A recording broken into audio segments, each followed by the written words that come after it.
Imagine your mind has no off switch. Never. A harsh, relentless light burns inside your head.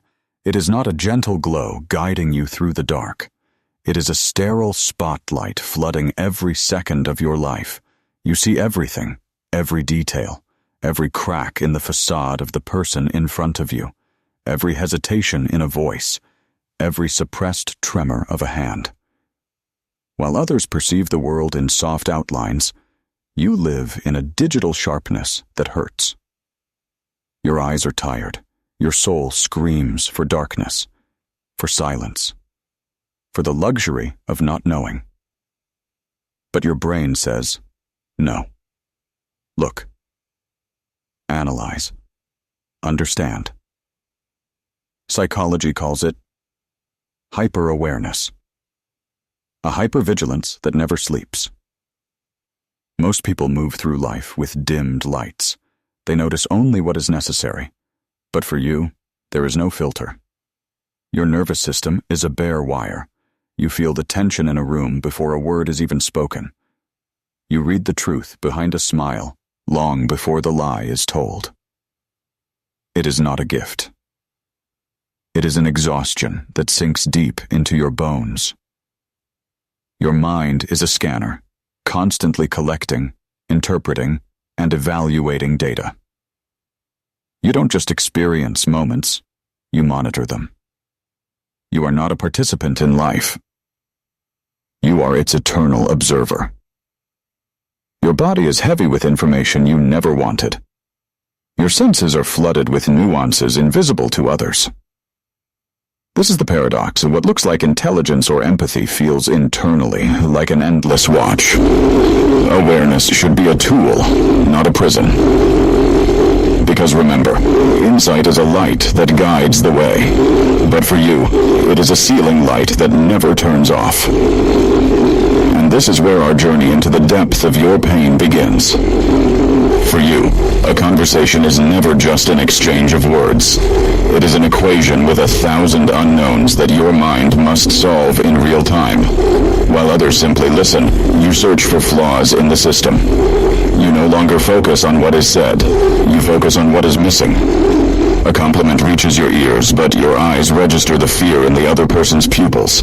A smile is given, yet you notice it fades half a second too early. Your brain immediately registers this inconsistency. It's like a red light on a control panel. Why doesn't the image match the sound? Why is the body language colder than the words? Even silence becomes information to you. A text message is not just text. If a period is missing at the end, one the person usually uses, your brain starts working. Is it disinterest? Is it anger?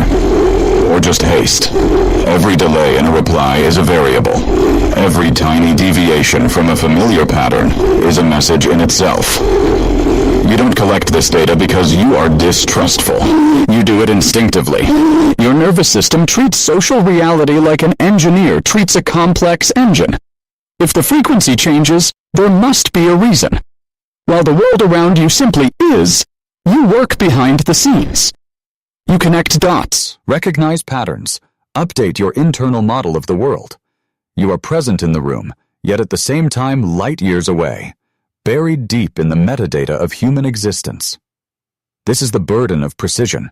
You lose the lightness of being because you are too busy figuring out what life actually means. You don't just live. You read the world as if you were an auditor constantly searching for that one hidden system error. So far, you have observed the world. But now the light turns inward. There is a level of awareness that never leaves you alone. Metacognition. Thinking about your own thinking. Imagine you are a dancer on a stage. You move, you feel the rhythm. But at the same time, you sit in the dark audience and watch yourself. You are the audience of your own existence. You don't just feel an emotion. You immediately register that you are feeling it. When joy rises within you, your mind interrupts. Why am I happy right now? Is this feeling appropriate? How long will it last? Before the smile fully reaches your face, your inner critic has already dissected it.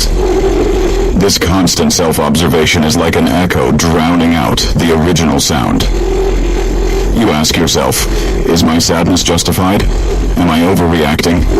What does this say about my character? While others simply sink into the moment, you stand beside it and take notes. You analyze the waves instead of surfing them.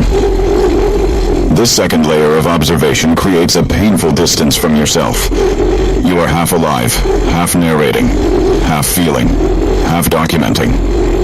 What began as self-awareness becomes self-interruption. You perfect every step of your life, but in doing so, you lose the music. Whoever is both the dancer and the judge will never know what it means to truly dance freely. There comes a moment when knowledge becomes a burden. When you look too deeply, you lose the ability to take things at face value. You see behind the curtain of human nature. And what you find there is often not light. You realize that the loudest arrogance is often just a desperate cry for security. You sense that exaggerated care is sometimes nothing more than a desire for control. Compliments suddenly feel layered, like a puzzle you must unconsciously solve. Apologies sound incomplete because you already heard the unspoken reservations behind them, before the sentence even ended. The world loses its innocence. One might think this deep understanding would bring you closer to people, but the opposite is often true.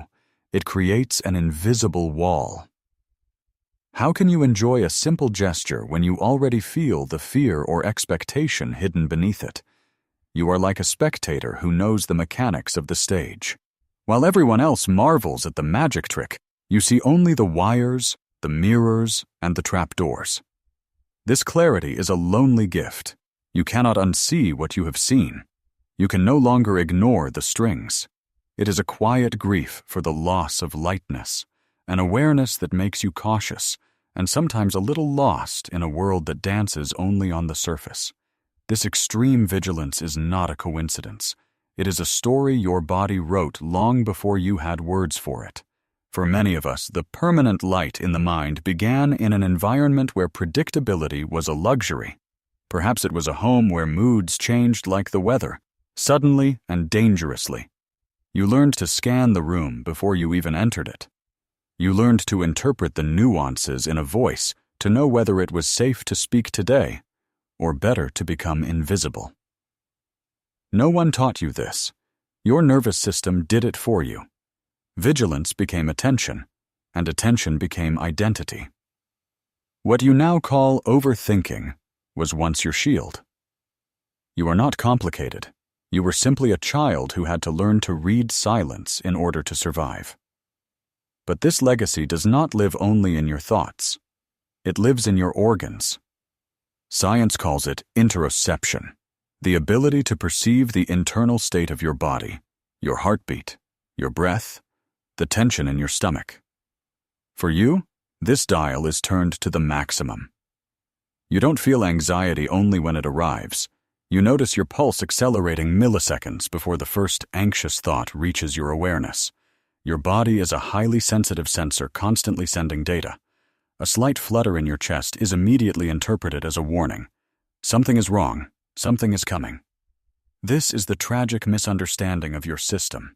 Your body now scans itself as thoroughly as it once scanned the environment. It searches for threats in your own veins, in your own breath. Here lies the deepest truth of this state. Your nervous system does not know that you are safe today. It still operates by the rules of the past. It prepares you for a battle that is already over. You are not broken. You are not wired wrong. You are a highly decorated veteran of an invisible war. Your sensitivity is the scar of your strength. You are a warrior who has not yet realized that you are allowed to lay down your armor. That the world is allowed to be stable now, even if your body is still searching for the tremor. Healing does not mean you stop seeing. It means you stop treating everything you see as your personal responsibility. For a long time, you believed that if you feel tension, you must resolve it. If you notice sadness, you must heal it. But not every vibration in a room is your task. Learn the art of selective perception. Distinguish between data for knowing and tasks for acting. You can notice that your friend's silence is heavy without immediately trying to fill it with words. You can see that a smile is not genuine without trying to save the person. You are an observer, not the manager of the human soul. True rest does not come from closing your eyes, but from opening your heart. Let information flow through you instead of holding on to it. When you stop labeling every nuance as a threat, your nervous system begins to relax. You can laugh again without asking why. You can listen without already planning your response. You don't lose your depth, you regain your freedom. The world does not become simpler, but you no longer carry it entirely on your shoulders. Awareness without boundaries is suffering.